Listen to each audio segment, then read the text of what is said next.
The fire began in a dryer on the third floor of one of the buildings. Plant workers, who were untrained in firefighting, made the initial attack. They saw no need to call the fire department for such a small fire. Before it was over, 10% of the nation's irreplaceable rubber supply was lost. The Japanese would not bomb Pearl Harbor for another 2 months, but they had already overrun much of Asia and now controlled the world's supply of rubber. In 1941, commerce rolled on tires made of natural rubber. Latex, the raw material for natural rubber, came from the sap of trees growing primarily in areas now occupied by the Japanese. To protect their markets, tire manufacturers had been stockpiling crude natural rubber. Firestone had 28 million pounds stored in old textile manufacturing buildings. The rent was low, and movement of bulk materials between the interconnected mill buildings was easy.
"53 fire departments were called before the fire burned itself out a week later."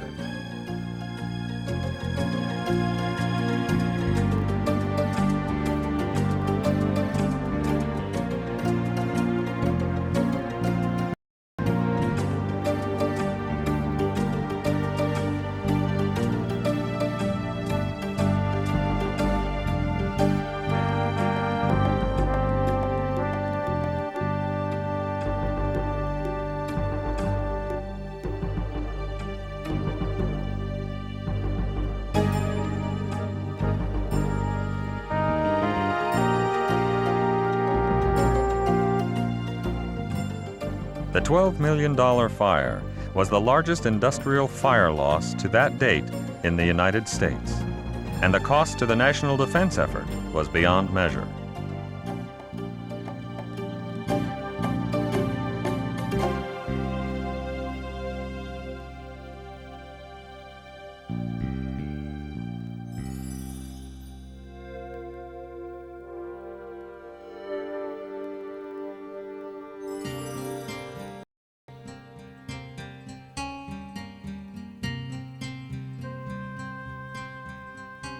The fire began in stacked lumber and was quickly spread by the brisk autumn breeze.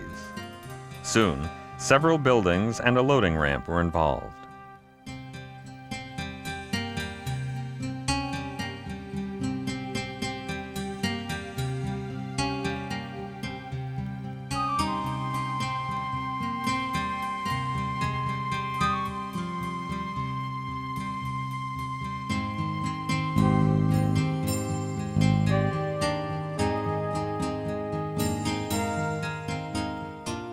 A good source of water and a determined effort by the men from several departments kept the fire out of the main building.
The early morning fire had involved several buildings, and for a brief time looked as if it might destroy the entire downtown business district.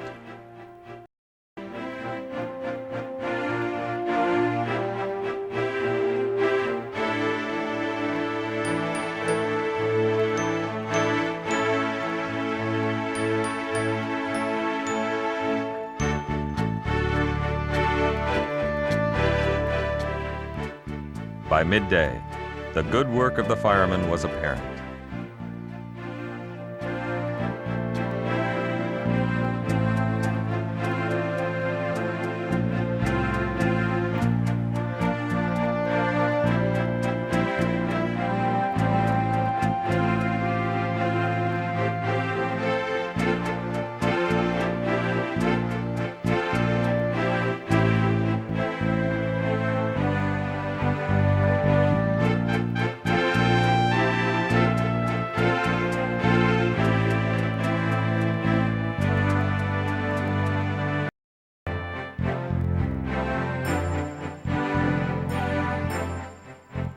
Inspecting the damage, the chief was pleased by the performance of town firemen and by the mutual aid companies that responded quickly to help.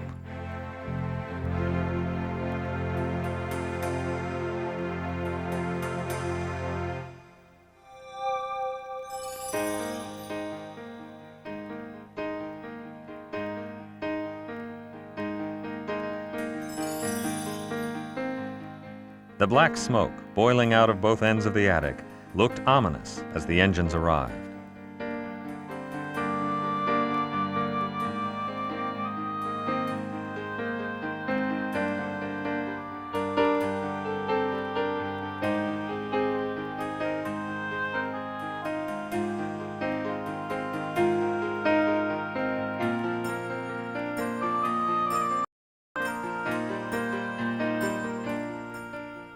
The captain read the fire correctly and got a big line into the attic and put the fire out.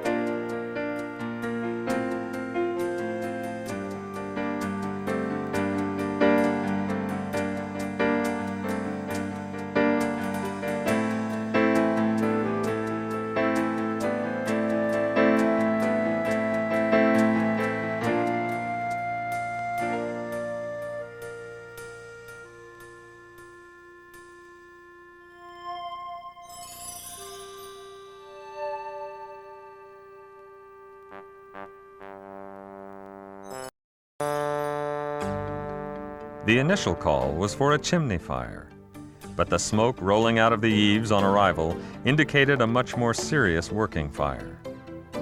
The tasks needed to control a fire were the same summer and winter. In the winter, they were just much harder and took longer to complete.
The time to get men and apparatus to the scene was greatly increased by the snow-covered roads.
crew of the engine, drafting from the ice-covered stream, worked hard to keep the water flowing.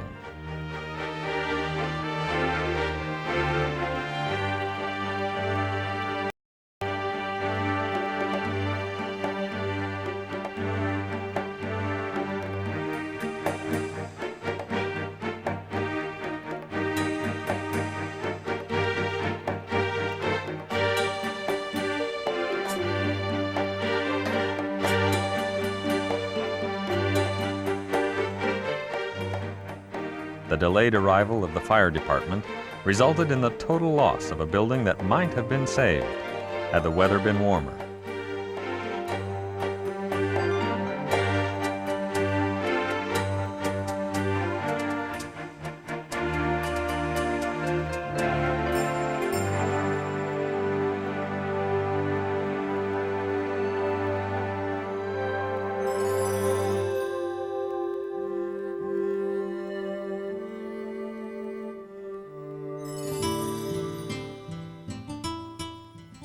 Every industrial town once had numerous small foundries which supplied the castings that were needed in the local area. The combination of molten metal and the cheap frame buildings in which the shops were usually located guaranteed a lot of foundry fires.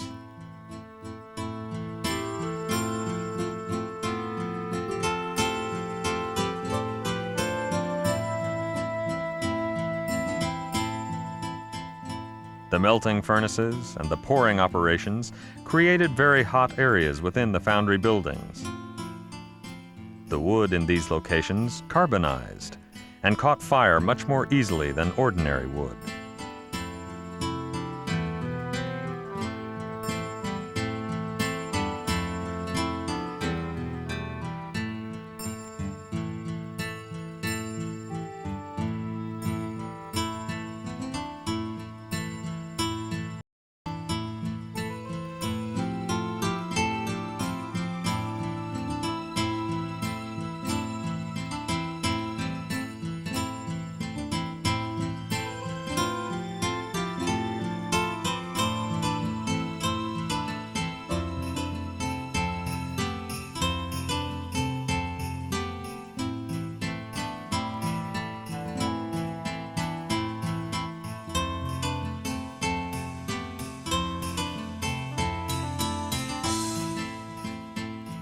Despite the best efforts of the fire department, this foundry burned to the ground.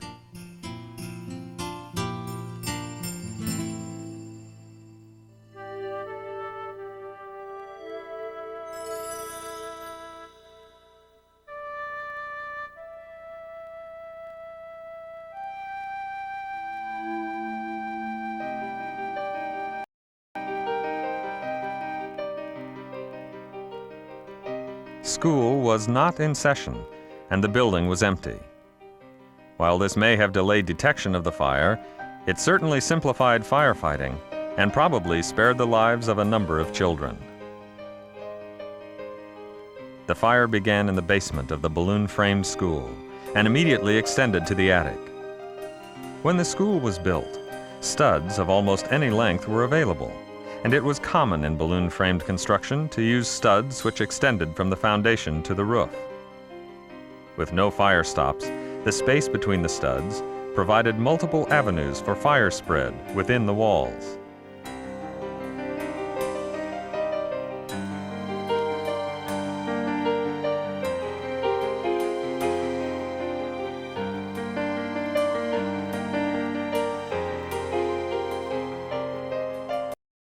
The firemen saved the building by first extinguishing the fires in the basement and attic, and then by tearing open the exterior walls to get to the remaining pockets of fire.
The barn was already collapsing as it lit up the night for the companies rolling in.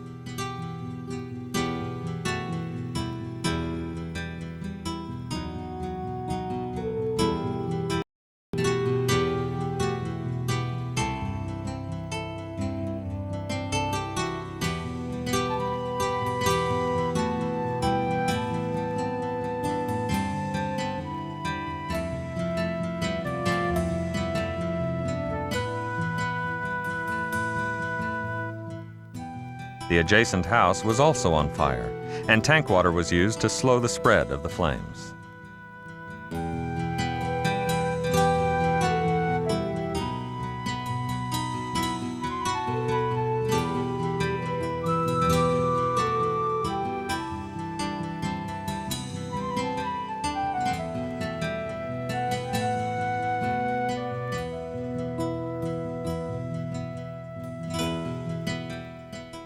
The serious attack on the fire began as soon as the mutual aid companies were able to establish a water supply.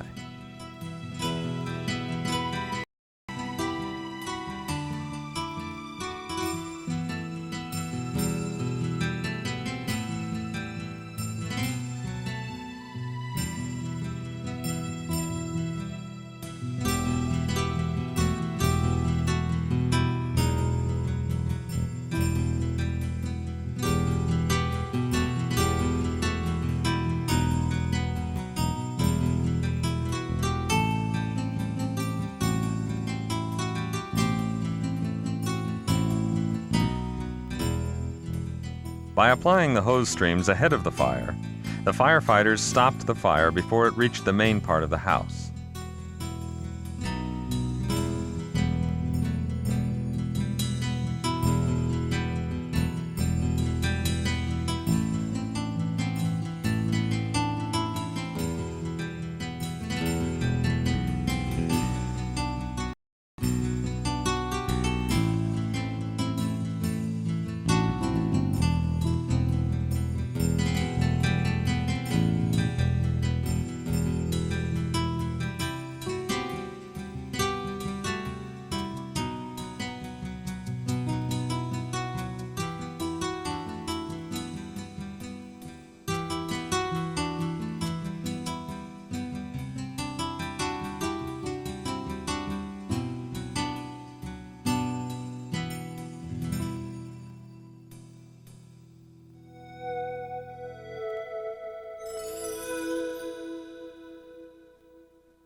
In the days before self-contained breathing apparatus and modern turnout gear, there was no possibility of interior firefighting until the building was ventilated. No matter how brave, unprotected men could not enter a structure to extinguish the fire until the fire gases had been replaced by semi-breathable air. Even then, they ate a lot of smoke, and many died young because of it.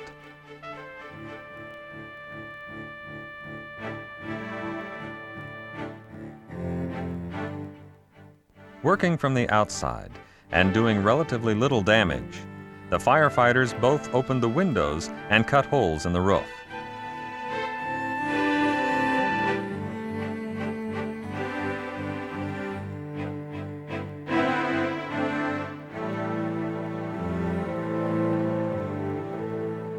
As the hot smoke escaped the building, fresh air was drawn in, and the firemen entered the house to put out the fire.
The job of the firefighter was, and still is, first, to save lives, next, to stop the spread of the fire, and finally, to put the fire out.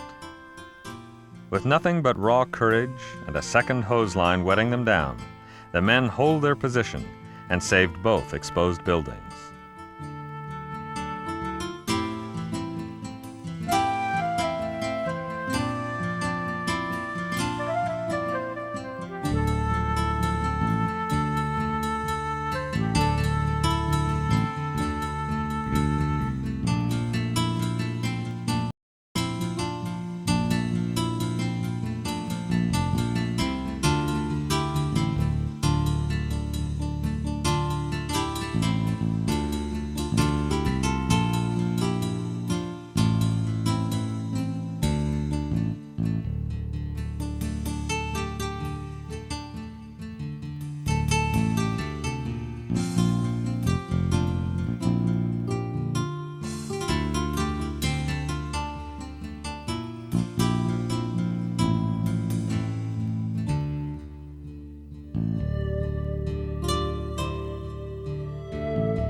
The fire was brought under control.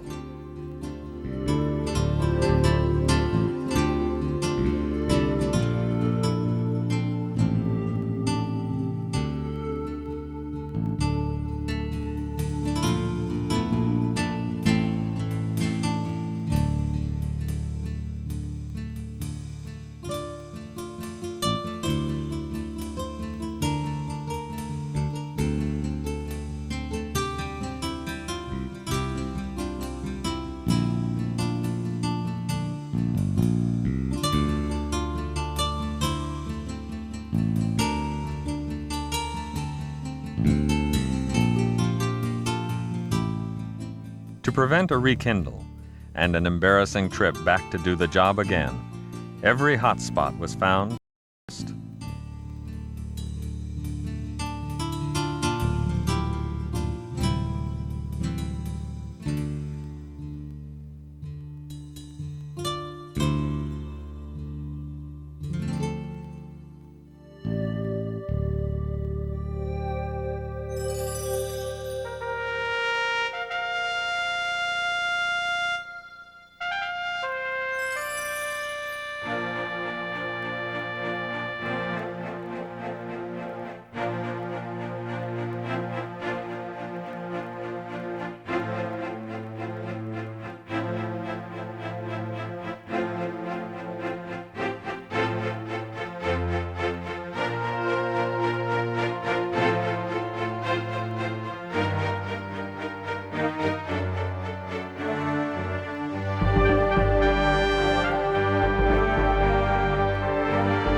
A backdraft explosion is caused when oxygen enters a space filled with combustible gases, heated to a temperature above that needed for ignition. A fireman opening a door, or a hunk of plaster falling from the ceiling, is all that's needed for an inrush of fresh air. Such a simple thing can trigger an explosion large enough to level the building. While not common and rarely captured on film, a backdraft is always possible. Many times, a potential backdraft gives clues to its presence. Smoke oozing from mortar joints, blackened glass, buildings that seem to be inhaling and exhaling dirty brown smoke. And sometimes, a backdraft gives no warning at all.